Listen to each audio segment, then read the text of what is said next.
Okay, so the December 12th meeting of the Santa Monica Rent Control Board is called to order. May we have a roll call, please? Commissioner Foster. Here. Commissioner Duran. Here. Commissioner Sultan. Here. And Commissioner Phyllis. Here. And Commissioner Trosis is absent. Let's stand for the Pledge of Allegiance.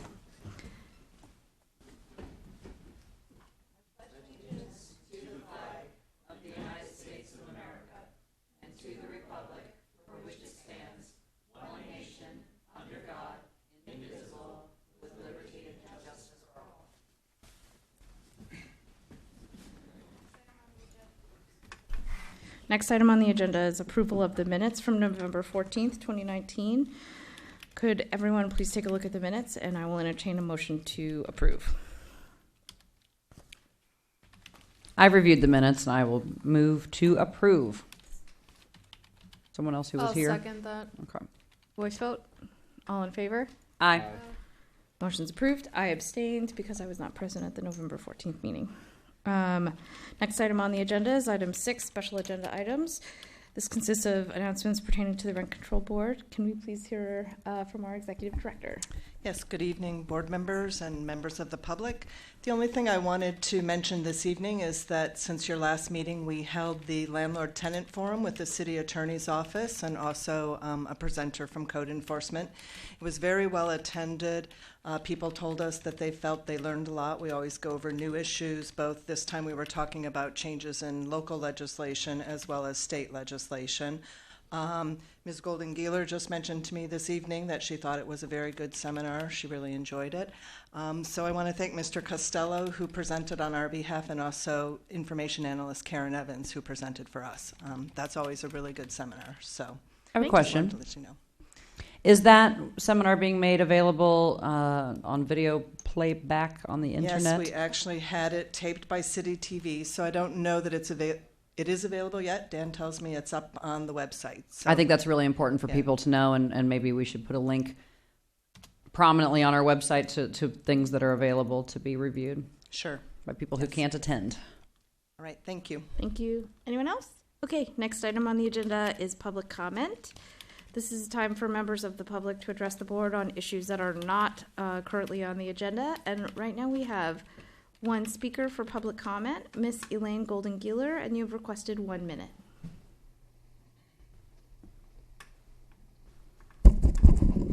Hi, I just wanted to follow up a comment I made at last month's meeting. And what I want to say is that there are 3 things that don't hang themselves. Number 1 is drywall. Number 2 is our Christmas lights. And number 3 is Jeffrey Epstein. Thank you. Thank you, Ms. Golden-Gieler. Next item on the agenda is our consent calendar. We have one item on the consent calendar. It's 9A, claim of Frank Strick under the Government Claims Act, Government Code Section 910. Do I have a motion to, is it grant? To reject the claim and accept the recommendation? I move that we reject the claim and accept the recommendation. Is there a second? I'll second that. Do we need roll call vote? Oh, we do, yes. Commissioner Foster. Yes. Commissioner Sultan. Yes. Commissioner Duran. Yes. And Commissioner Phyllis. Yes. Motion carries. Next item on the agenda is item 10A, 10 jurisdictional items. The first item is item 10A, and that is a request for owner occupancy exemption regarding the lapsing or potential lapsing of an owner occupancy exception related to 628 Grand Street. May we have a staff report, please? Good evening, Commissioners. The board exempted 628 Grand Street, which is a 3-unit property in Santa Monica, back in October of 1986 when its owner, Frank Juarez, proved that he and his then-wife, Rosalie Juarez, lived on the property as their principal residence. The Juarezes divorced in 2004, and Mr. Juarez remarried that year, and he continued to reside and own that property.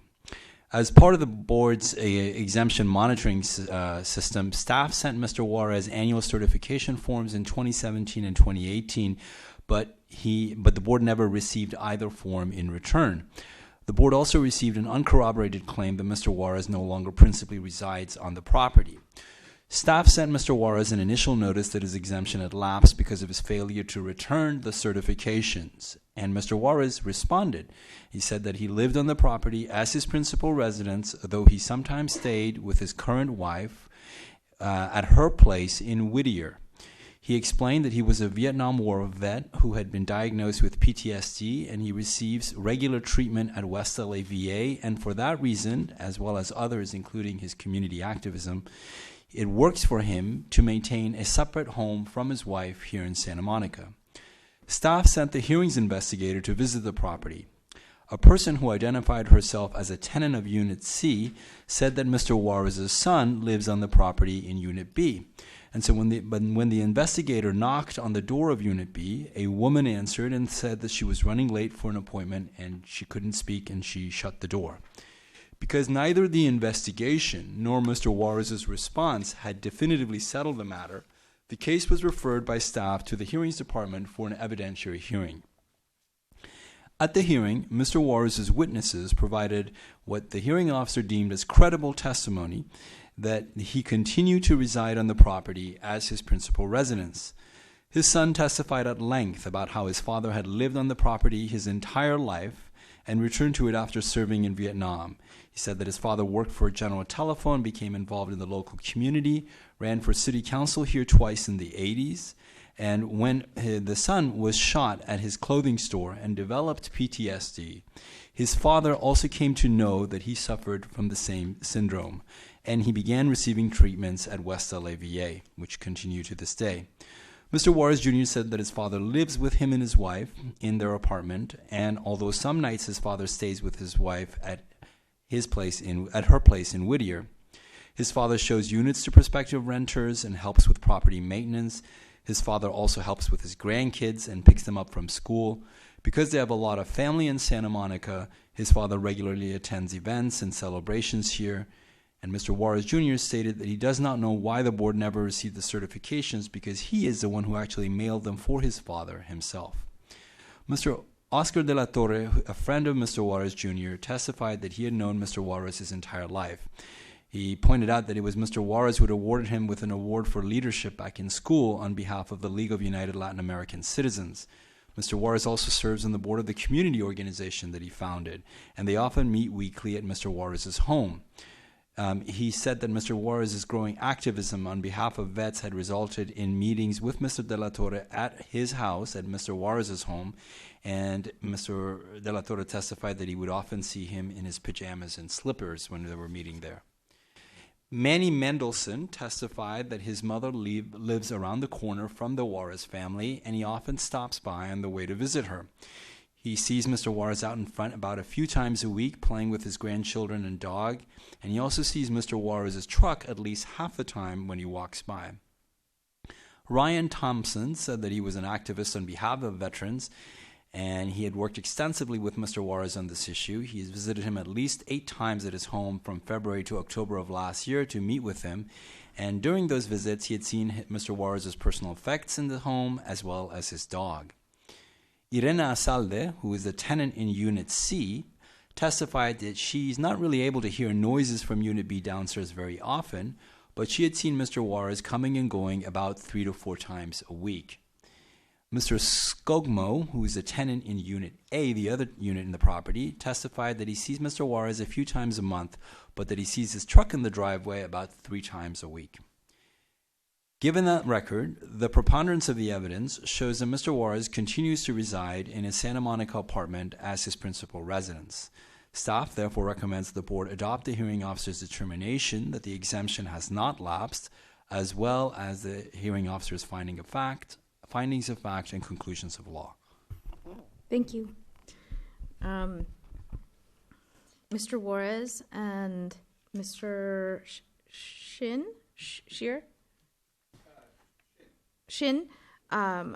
you have both requested 5 minutes collectively, which is for public hearings, applicants. Yeah, so I think they get 5 minutes together, right?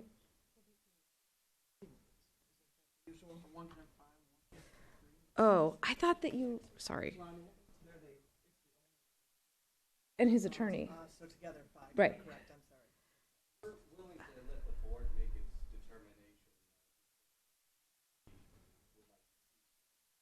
I think that's probably prudent, if, unless there's an objection or, We rule Make that a they don't decision. get to speak, Right. just so they understand that.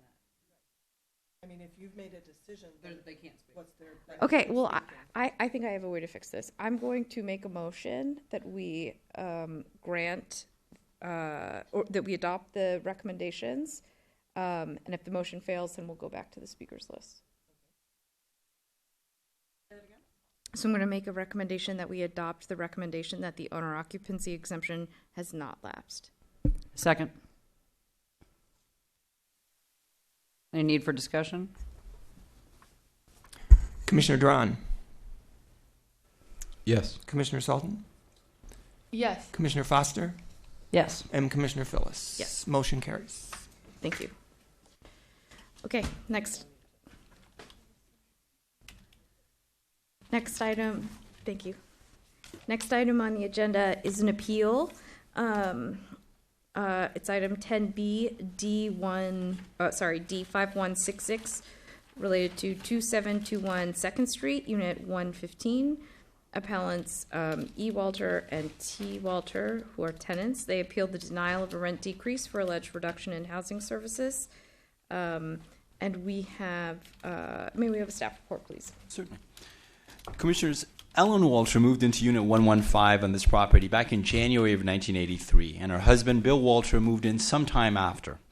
Their property was subsequently converted to Torca units, and they claim that their parking space, which is identified as P15 in the diagram which is in the staff report, has always included the shaded areas in front of it. The concrete barriers that used to be there in the shaded areas were removed in 2017. And the HOA then told them to move their stuff out of the shaded areas because those spaces belong to parking spaces P11 and P12. When I refer to shaded areas and all these things, it's very helpful to look at that diagram, and hopefully it shows well in the copy. The Walters objected, and nothing happened at first, but then the owner of P12 began parking his car in the part of the shaded area in front of his space. The Walters claim that their parking amenity has been reduced and have asked the board to reduce the rent. Because the Walters are pre-99 tenants, their housing services are those of the 1978 tenant on the property. Because they are the petitioners, they bear the burden of proving by a preponderance of the evidence that they're entitled to a rent reduction because their housing service has been substantially reduced. The owners of their condo and the HOA argue that the Torca conversion parking plan identified the shaded areas as part of P11 and P12, so the Walters have no right to those areas as part of their parking space. The Walters produced a declaration which was not signed under penalty of perjury by a tenant who stated that he lived on the property from 1979 to 2012, and he wrote that he worked on Mr. Walters' car in that shaded area, and that he, quote, also used to work on the previous tenant's Mercury Capri in the same space, so I was very familiar with the parking space. The statement is not clear as to whether working on the previous tenant's car in the same space includes all the areas claimed by the Walters. And moreover, because it's a written statement that is hearsay, it cannot be the basis for a finding in an administrative hearing. It can only support a finding of an administrative hearing. In an administrative hearing. The person who wrote that, Mr. Girard, failed to appear by telephone to provide direct testimony and to be subject to cross-examination because he was apparently caught up in a hurricane. The gentleman lives in Florida. Absent clear and credible non-hearsay evidence about the 1978 tenant's parking amenity, the hearing officer reasonably concluded that the Walters had failed to meet their burden of showing a reduction in their housing services. But because the hearing officer recognized that there was at least circumstantial evidence that suggested that the right to park in the shaded areas may be a housing service connected with the Walters unit, she waived the rule that the Walters have to wait 6 months before they may refile their petition with new evidence, so they could file at any time with new evidence and a new petition. But instead of refiling, what the Walters have done is to appeal that decision. In their appeal, they argue that a provision of the Torca parking plan states that the assignment of parking spaces shall respect any existing rights tenants had at the time of the Torca conversion as to the number and location of parking spaces. They assert that this right was a right to a tandem parking space for them that included the shaded areas. But while that provision may provide them certain rights under the law, here they seek a rent decrease, and for that they must prove a reduction in the housing services of the 1978 tenant, not how they were parking at the time of the later Torca conversion. And it's also the case that the recorded Torca parking plan shows the shaded areas as part of the parking spaces of P11 and P12, not their P15. The Walters also argue that because the units that were associated with P11 and P12 at the time of the Torca conversion were studios, those units didn't have the right to a larger parking space that included the shaded areas, and they did because of their apparently larger unit. It is reasonable to assume that in a parking garage with limited tandem spaces, smaller units are less likely to have been assigned a tandem space, but it doesn't prove that here. And even if the shaded areas were not as part of P11 or P12, the fact that the Walters unit was larger does not necessarily prove that the shaded areas was a housing service of their tenancy. The preponderance of the evidence in the record does not show that the 1978 tenant had the right to the shaded areas as part of his or her housing services, so the hearing officer reasonably denied a rent decrease to the Walters on their claim. And because the board reviews this matter as an appellate body, and the record does not show a clear error in the hearing officer's conclusion, staff recommends that the board affirm the decision. If the Walters come up with the evidence that will establish their claim, they may refile in accordance with the hearing officer's decision. However, alternatively, since the 1979 tenant, Mr. Girard, may establish the extent of the housing service at issue through direct testimony, the board may wish to remand the matter to allow the Walters to present that testimony. If the board were to do so, staff recommends that the board instruct the hearing officer to consider the following questions as well. First, does the supplemented record show a reduction of the 1978 tenant's parking amenity that would warrant a rent decrease, which is, after all, the first question here? But is the recorded parking plan incorporated into the deed for each unit? And if so, does it preclude a finding that the Walters tenancy includes a housing service consisting of the right of possession over a parking space that was deeded to another unit? And even if it does not preclude such a finding, are the Walters entitled to a rent decrease even if it may be impossible for the owner to restore their full housing service? Or is this analogous to a situation in which a landlord takes away a housing service to comply with a government order, in which situation the board has denied a rent decrease? Finally, in the written response to the staff report, counsel for respondents wrote that she did not receive the notice of appeal consideration and staff report in time because it was sent to the counsel's old firm. But the proof of service for both the notice of filing of the appeal and the notice of appeal consideration and staff report all show that they were sent as well to the counsel's P.O. box in Carpinteria, which is where she asked her mailing address to be, mail to be sent, and which is on her letterhead of her response to the staff report. In the written response to the staff report, the Walters themselves also attempted to answer the questions that staff asked the board to instruct the hearing officer to consider were the board to remand the matter. Their arguments in response are premature, as the board has yet to remand the matter. We have one speaker, and together it's Mr. and Mrs. Walter, and you have requested 5 minutes.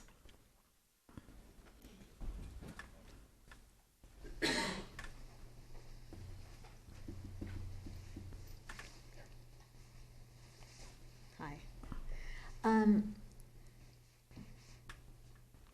So we have contacted the city attorney's office, the planning commission. We have spoken to, what's the parking, where they, the permit, Code. the code Code code enforcement. No one seems to know who, and obviously the rent control. No one knows who lived there. They have no way of giving us a map of the parking at that time of 1978. They don't even have it from 1983. In the thing that you're referring to in 1978, there's a listing and it says parking. There was never the question of how many parking spots.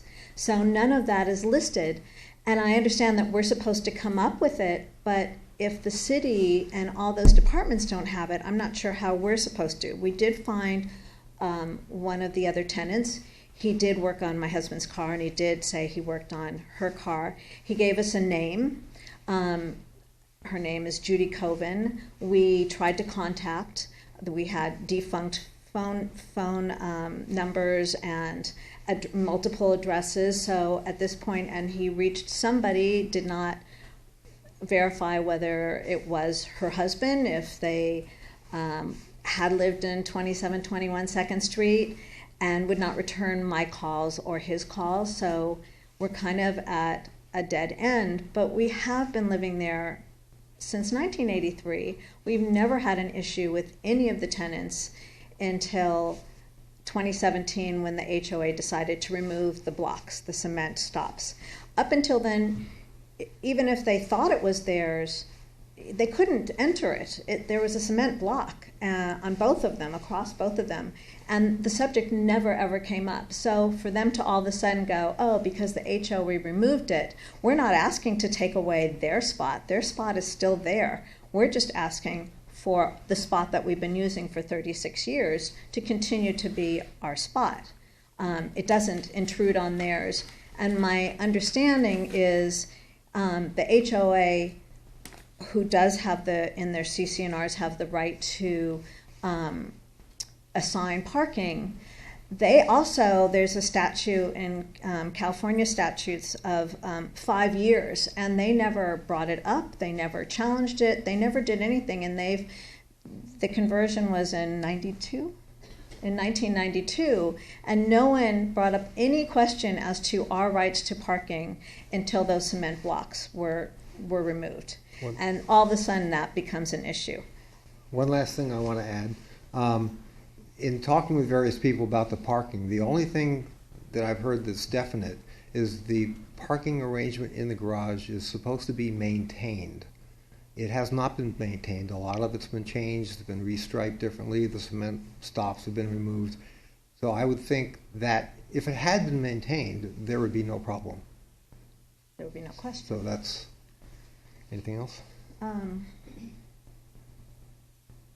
No, just the one thing that I know that it's too early because you guys haven't made any kind of decision, but we did everything we could possibly do because our landlord was not willing to act.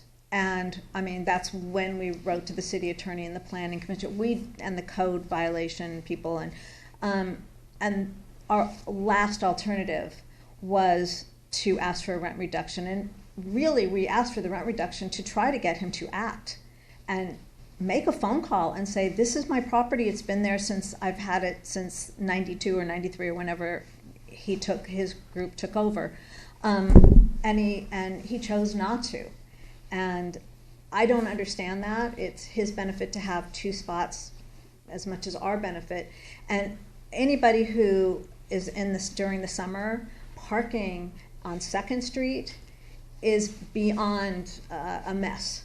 It's horrible. So to lose that spot, and we have friends that are older that, they'll drive and they're like, I can't find parking and I'm gonna go home. And it's very frustrating because that second spot was really important and is really important to us. And so we appreciate you listening. Thank you. Thank you. Discussion? Commissioner Foster. Thank you, Chair. So, first of all, I'm just going to use my pulpit to say that Torca has always been and will always be a hot mess. And I'm quite frankly pretty tired of the way I see tenants who, by no fault of their own, their building changed around them. When you sign a lease in Santa Monica in a rent-controlled apartment, you have a right to the amenities and the housing services at the price for which you signed. And that has a very clear set-out process in our law for moving forward through the years. And it doesn't matter if you're paying $5 rent or $5,000, the rules are the rules, and you have possession, in my mind, at the price prescribed by our law. And I am tired of the caste system I see in these buildings of older tenants, newer tenants, owners that choose to live in the units, and they all get treated differently. Many have different management companies for different chunks of the buildings. It doesn't seem to jive with what I feel like Santa Monica's housing policies have always been about. So first of all, I just wanted to get that off my mind and out into the ether. For this case, I'm gonna recommend remand because procedurally, I think that's the right thing to do.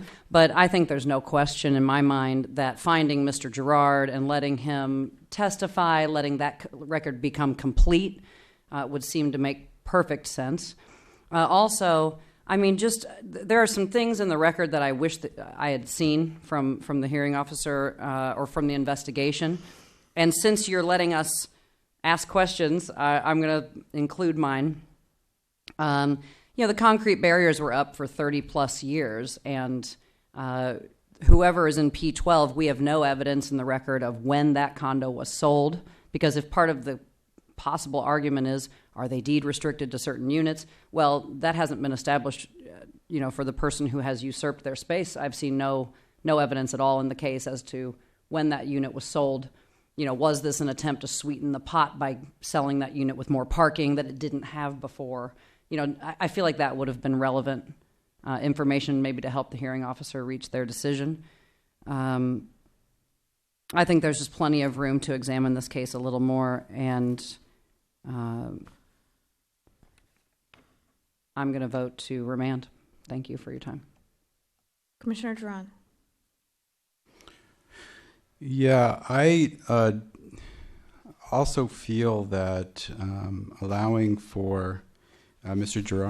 Gerard, I believe, Gerard, excuse me, giving him the opportunity to testify to make a more comprehensive and complete record would be beneficial here. I think it would allow the hearing officer to make perhaps a more complete decision. I also believe that if there's ever a justifiable reason for not attending, dealing with a hurricane sounds like one of them to me. So I don't see any prejudice in allowing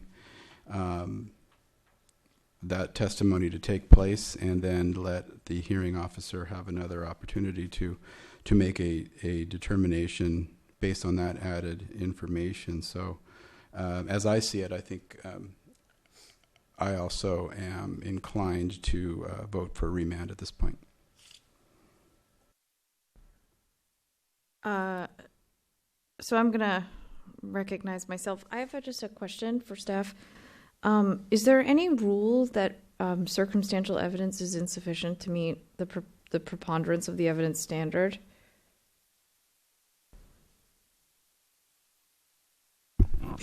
No, it can be based on circumstantial evidence. Okay. And that's what we had here. What we had is hearsay evidence. Okay. And that's the issue, is that Mr. Gerard's letter, which was not even signed under penalty of perjury, was just that. It was a letter, which was why his direct testimony would have overcome that, because it wouldn't no longer be hearsay. It would be subject to cross-examination by the opposing side, and it could be the basis, the sole basis, for a finding of fact. Here, at most, there is first off the ambiguity, perhaps, of the letter itself, But besides the writing in the content of the letter, the fact that it was hearsay it precludes it from being the sole basis for a finding of fact. And what's that rule? Because I don't It's know. it's just a rule that relates to in administrative hearings, hearsay is admissible, but it can only be supportive and corroborative. It can't be the sole basis for a particular finding of fact. Okay, and we also had direct evidence, though, from the tenants, at least, which is again circumstantial, but we had direct evidence that was subject to cross-examination from the tenants that as of 1983, under oath, that they always had access when the cement blocks were up, right? That is correct. Okay, so we do have some direct evidence, but it is circumstantial. And so what the hearing officer found was that the 1983 evidence was not sufficient to establish the 1978 evidence. And it is our opinion also that were the hearing officer to draw the conclusion that there is sufficient evidence, whether based on what you're talking about or whether by supplementing it with Mr. Girard's testimony, the points that are raised in the questions that we asked you to instruct the hearing officer should also be analyzed in order to deal with whether a rent reduction is warranted in this circumstance because of the particulars of this case, the fact that it's a TORCA and there is deed restrictions or there aren't deed restrictions. Those are questions that are still undetermined, and I think they are significant legally. Yeah, I'm trying so hard to get there, but I just don't think I can. I think I'm also, I don't think that there's grounds to deny the appeal, so I'm inclined to follow with my fellow commissioners,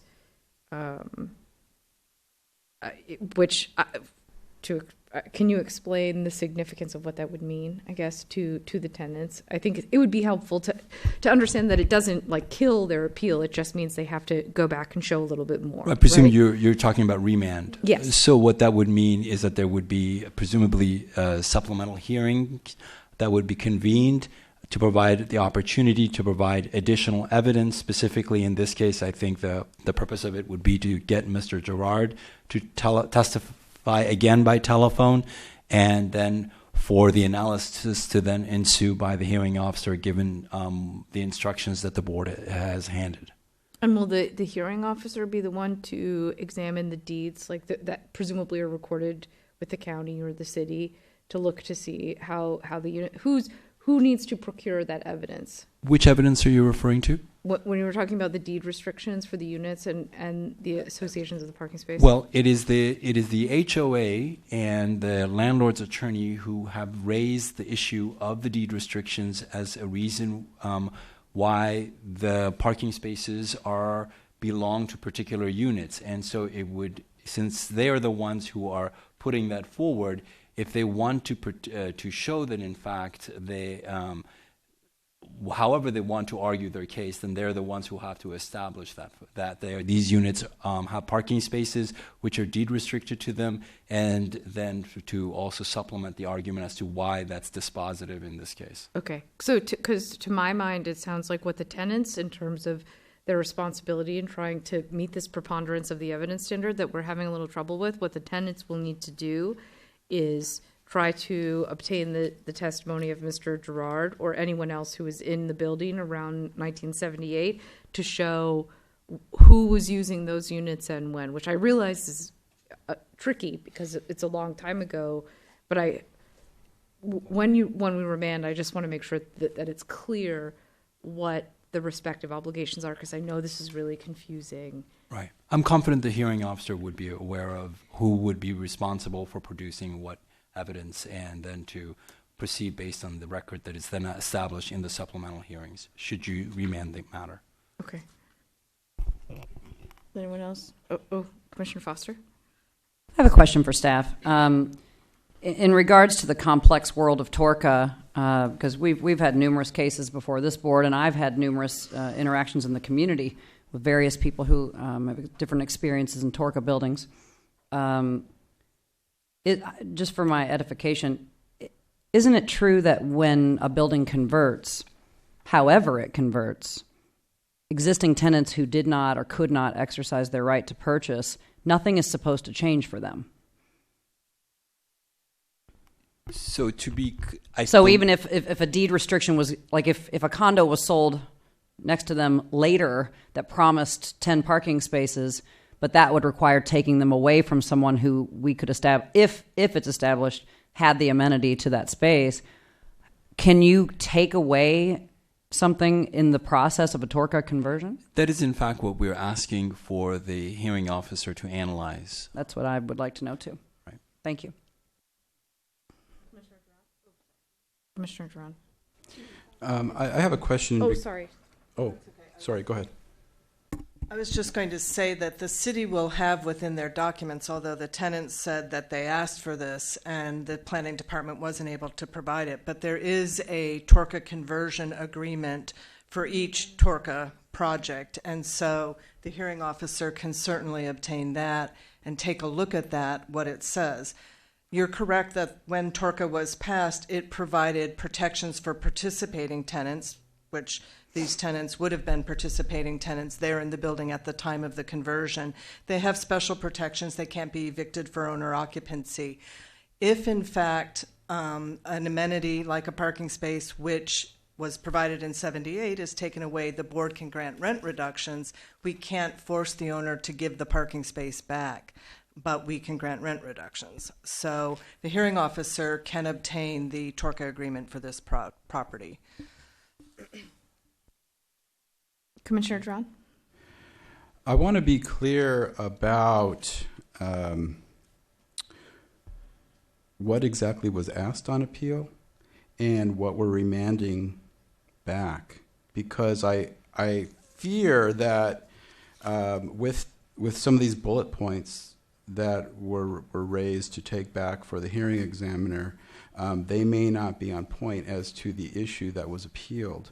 And so I don't know that it's appropriate to have the examiner look at those points and only the issues that are on appeal here to be looked at. So correct me if I'm wrong, counsel, but like in regard to the deed restrictions and the arguments that the respondents have put forth, that's not under appeal, right? There was a decision.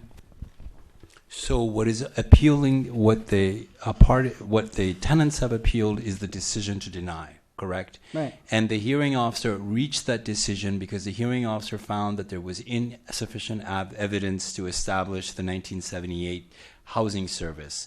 So the hearing officer never got to the questions that we believe are significant for the hearing officer to consider, which is if the evidence does show the 1978 tenant to have had the parking services that the Walters assert, what effect, if any, does the TORCA conversion and the placement of deed restrictions and deeding of certain spots to certain tenants, what does that, if any, effect does it have on that right? And that's the reason that we think that it's important for the hearing officer to make that analysis depending on the evidence that's presented to them, including the existence of the deed restrictions themselves. But the question that I'm asking is whether or not the respondent met that burden of the effect on the deed isn't what's under appeal here. What's under appeal here is did the appellant, or what's under appeal is whether or not the appellants will have the opportunity to bring in the testimony, the direct evidence by Mr. Girard, given an opportunity under remand to present his testimony. But what's not under question, and I don't know whether, it seems to me that the respondents, whether they met the burden of showing the effect of the deed on the places isn't in question under this appeal. And so having the hearing officer reopen that issue, I think would be unripe or inappropriate, because that's not what the issue of the appeal is. So I'm looking for, I'm not sure that's what my hunch is, and so I'm looking for counsel either to set me straight on that, or fellow colleagues to agree to my point that if we go back to remand, it is not the opportunity for the respondent to present additional evidence. Only that the evidence that we remand for the hearing officer to hear be looked at. At that point, whatever decision the hearing officer makes, should the respondents feel they need to appeal, then they can come do it at that time. Interesting. Is that? I'm not sure I understand. I'm trying. Can you? Yeah. Okay. So. They have free reign to retry, the hearing officer to retry the case in any way they see fit, or you're trying to say under certain. Just limit it to this additional evidence that we're Correct. asking. Yes. Okay. That I would like the board to consider limiting the remand just to the issues on the appeal. And in my understanding, it was the denial was based on a failure for the appellants to meet the preponderance of the evidence. So, for this, to meet the preponderance of the evidence, that is the reason for the appeal. Therefore, on remand, only that issue should be re-examined by the hearing officer, not whether or not the respondent met its threshold in proving what effect the deed had. Because it's kind of like giving them another bite at the apple when they're not the ones appealing this, and that just doesn't seem right. Does that make sense? I'm not sure. I think I understand, but I'm just not sure how the hearing officer could make a preponderance of the evidence determination if they don't consider counter evidence based on. Well, they have the record, right? They have the record. The respondents haven't come to present any evidence here. They didn't need to because the decision was in their They favor. prevailed. Right. Okay. But the issue is, why is the appeal here? And like I said, if I'm off base, that I may be. But my hunch is that if we limit the appeal to just the point that the appellants are trying to raise, because that is what's on appeal here, whatever decision comes forth by the hearing officer at that time, it might be a ripe time for a respondent, if they don't like that decision, to then appeal and provide additional testimony if we decide to remand that. I'm not sure. I'm not sure. I think I hear what you're saying, and I understand, right? Because the issue on appeal is the denial based on a failure to meet the burden, not like a, based on a lack of evidence, right? Right. But I'm not sure we would be affording the property owner due process if we deprive them of the opportunity to negate the new evidence brought in. That's my concern, and I'm not sure if that's right. Following that comment, I just wanted to note that you can put your confidence in the hearing officer to make the decision about what evidence is properly before the hearing officer regarding the scope of the appeal. And because those issues can arise in a number of different contexts, it's very hard to put barriers around that about what's proper to admit in response to other evidence that comes in. It's best to leave that discretion to the hearing officer on remand and allow that to play out in that manner. I do hear what you're saying, and I do like the idea of remanding with instructions to address the following, which I think is also consistent with the staff recommendation that there are those points. Would that be kind of consistent with? It is again. It is consistent with what I guess I'm trying to get out. Whether or not that's a due process issue, I don't know, and maybe that's an argument for another day. I don't know. I don't know what the significance is of that. I don't know what the ramifications would be, but it just seems right to me that the appeal should be limited based on what the appeal is here today on. And you're right, maybe there's some issues with not allowing the respondents to put forth additional information. My feeling is that it's not appropriate for them to get a second bite at the apple in this instance because it's not what's being appealed. I hear you. I think like raising new and completely different arguments than they raised in the original hearing, I think 100% would be something that the hearing officer would have discretion to reject because we're still within the same case. So I think we're tracking. I think I think I'm hearing what you're saying. And that's the purpose of the guiding instructions that we have proposed, because we are trying to limit it to what's already raised in the record, and we want to make sure that whatever decision is ultimately found by the hearing officer and then, if appealed by the board, is lawful and can withstand judicial scrutiny. I think Okay. I think if we remand with the instructions consistent with the staff report, I think that probably captures what you are. Okay, that's Do you agree? I'm not trying to. If that's not, I'm 100% open to hearing. If right. it's not. No, I appreciate that, Madam Chair. I just wanted to raise that point. I think that we've deliberated about it. The course where we're at now, what we've kind of been discussing, I'm comfortable with.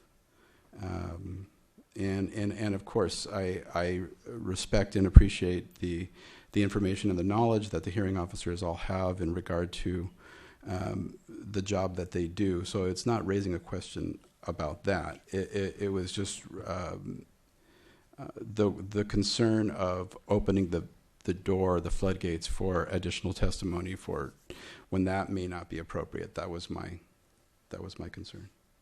And well taken. Thank you. We have a late chit, so Commissioner Sultan, if you will indulge me, just so we can take a vote on this. So we have a late chit from Max Steiner, a request to speak for 2 minutes on the present item. I have a question. 3 minutes. For the chair. Mm-hmm. Unless this person's offering evidence of what happened in 1978, should we be hearing any new evidence or testimony from other parties at this point? I think it's completely discretionary, and I don't think we should be hearing new evidence anyway because it's an appeal. Yeah, I don't think we should. Yeah. So the record is set. So this can't be an offer of new evidence. I would be open to hearing the speaker for 1 minute just to hear the proffer of like what he wants to say. I mean, because it's a relatively short night, but I'm open to hearing from my fellow commissioners if they agree or disagree. And it is within the board's discretion. So I'm of the mind to take staff's advice and not listen to a party who's not here to talk about what was an amenity in 1978. I just can't see the relevance. It's not about time. It's about procedure and relevance for me. I'm voting no. okay. Do we? I guess. I'm So- happy to hear the evidence. Okay. So it sounds like we have a motion. I will move to hear him for 1 minute. Oh, sorry, Rebecca. Do you want Just to repeat that this is not the time to be accepting new evidence. Right, in this and appeal. I will advise the speaker that if you want to put in new evidence, we can't hear it. But if you want to speak on the item, we're welcome to hear you speak. I'm inclined to hear you speak on the item. I think we're about to vote on whether we'll hear you speak. So I will move to allow the speaker to speak for 1 minute. Do I have a second from Commissioner Sultan? I second that. Okay, can we have it sounds like a voice vote. I'll allow it, yes. Commissioner Foster? No. Commissioner Sultan? Yes. Commissioner Phyllis? Yes. Motion carries. So, Mr. Steiner, you have 1 minute, and please make sure you're limiting yourself not to new evidence. Oh, mic's not on. Let me get it on for you. There we Excellent. Thank you, members of the board. So I don't have evidence. I don't know the particulars of this case. I just worked with the preponderance of evidence standard a lot in my previous job, and it's just more likely than not.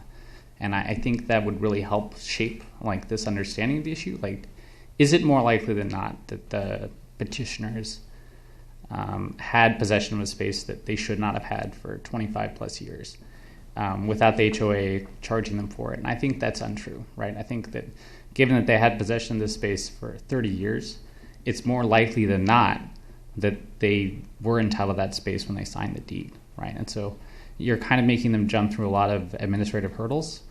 And I think that it's more likely than not that they did think they had that deed as part of their 1983 tenant agreement, and that you should put the burden of evidence on the owners of their unit. So I just think that's a good idea and good practice, just given the evidentiary standard. Because you're not going to, beyond a reasonable doubt, you're not charging anything. It's just, sorry. Some very cogent points. Thank you, Mr. Can I Steiner. ask a question? Do you live in the building, or do you have some? Oh, no, I think city planning is fascinating. Oh, okay. So I worked for evidence. Do you want to hear? I don't want to waste your time. Nope. No, I'm curious. So the more likely than not standard is used for citizenship adjudications in consular affairs. So I worked in Mexico. We made more likely than not determinations on Mexican citizens who were petitioning for American citizenship as well. And we accepted evidence that I would consider much more tenuous than this case.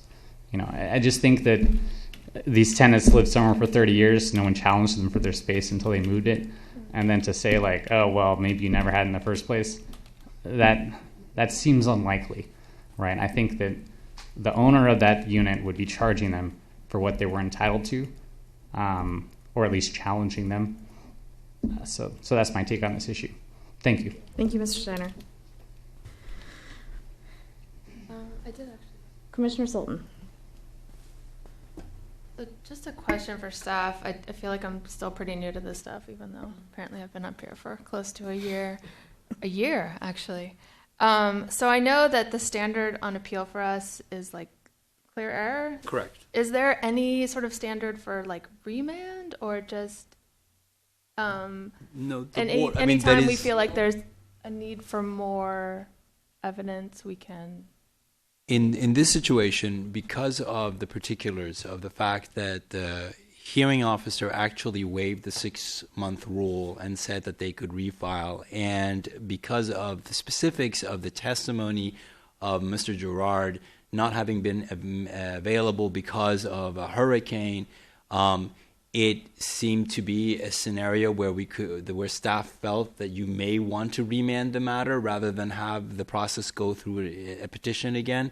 And that's why we said that were you to do so, we would ask that you instruct the hearing officer to consider and the questions that we have put forth in order for there to be a lawful decision issued in this case.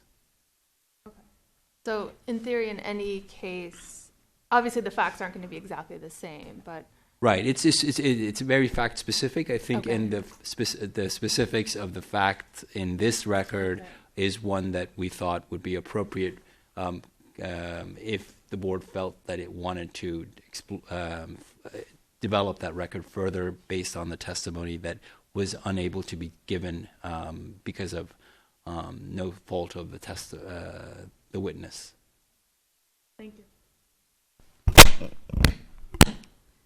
Okay, so to me, what this is coming down to is whether the fact that the tenants testified, subject to cross-examination, that since 1983 they had access to this space and this was part of their amenities, whether that circumstantial evidence coupled with the corroborating hearsay evidence of the letter is sufficient to meet a preponderance of the evidence standard that in 1978 the cement blocks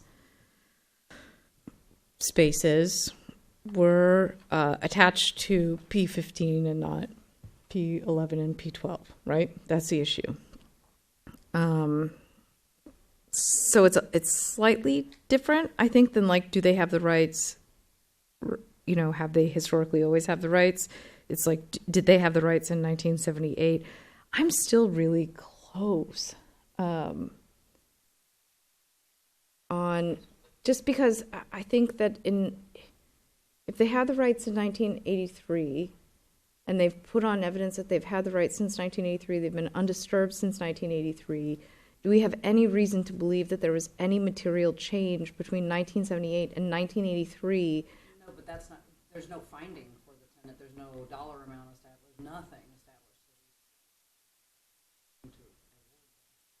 Well, we could We could make a determination on what the dollar amount would be. I'm It's not a saying I'm fascinating there. concept, but I don't know that we were prepared. I'd love to potentially do that, but I don't know that I'm prepared with any sort of apples to apples, evaluation of the prices of the spaces, and I'd rather see them, because we can do this another month. I mean, we can do this another time with all the proper information, is how I feel about it. I like the idea of it, but I don't feel like I have the information. I want to let staff do their job in bringing us that information as far as ruling tonight. Yeah, I hear you. I mean, I think we could get there, right? Because we have the rules that say, like, parking spaces are this dollar range. We know the rent is like 900 something. But I don't think we can't get there. I'm sure we could. I'm just not prepared to try, because I'd rather have a fleshed out case. Plus, I'd like to have it in the record of a hearing how wrong this might be. right, and I do hear that, and also bringing us back to what is our standard of review as an appellate body. Is there clear error, right? Is there nothing in the record to support the hearing officer's finding?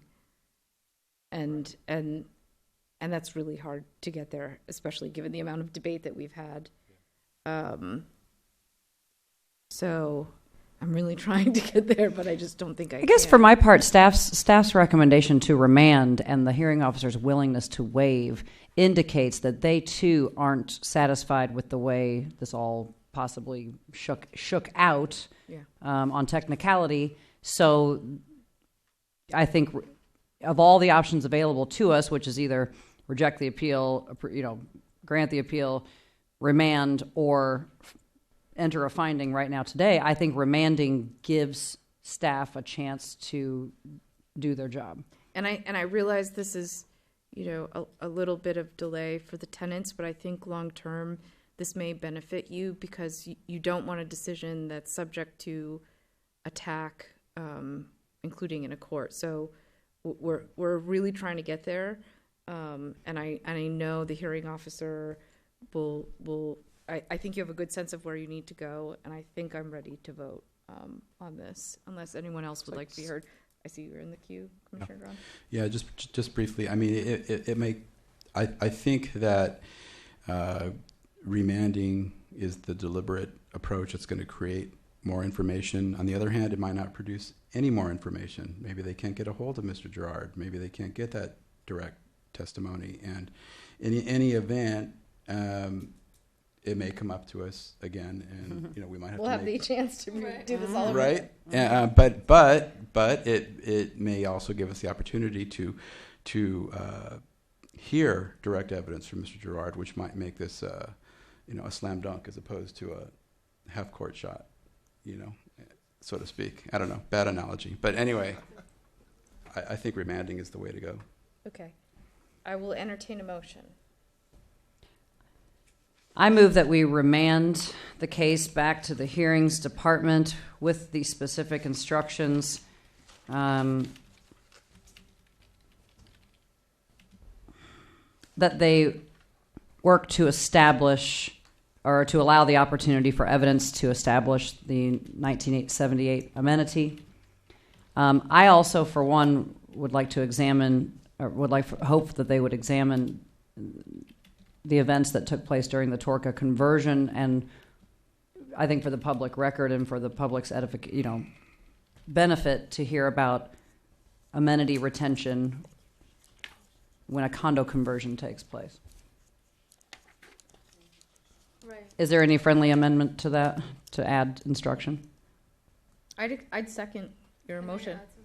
Oh, yes, Commissioner Sultan. And remand also to address the legal questions, The deed issues. that are raised by these overlapping claims to this parking spot,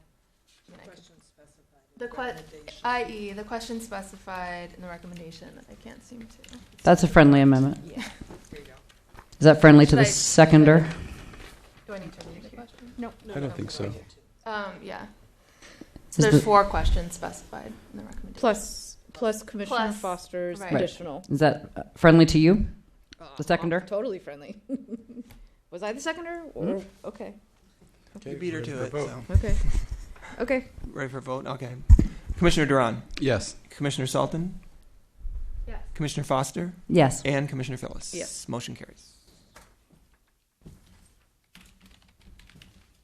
Oh, okay. That means we're at adjournment. Thank you to all the members of the public for participating tonight, including our late shit. I'm glad we heard you. We will be adjourning for our last meeting in 2019 and looking forward to seeing you all in 2020. Motion to adjourn? I just want to mention shoot. the next meeting will also be here in the chambers in January, and then after that we'll be meeting in the East Wing of the Civic for a few months while they're redoing the council chambers. So you'll see that on notices, but I also just wanted to mention that for the public. I hope it's warmer than last time. The microphones work. It was so cold. Okay. I move to adjourn. All Second. all in favor? Aye. Aye. We are adjourned.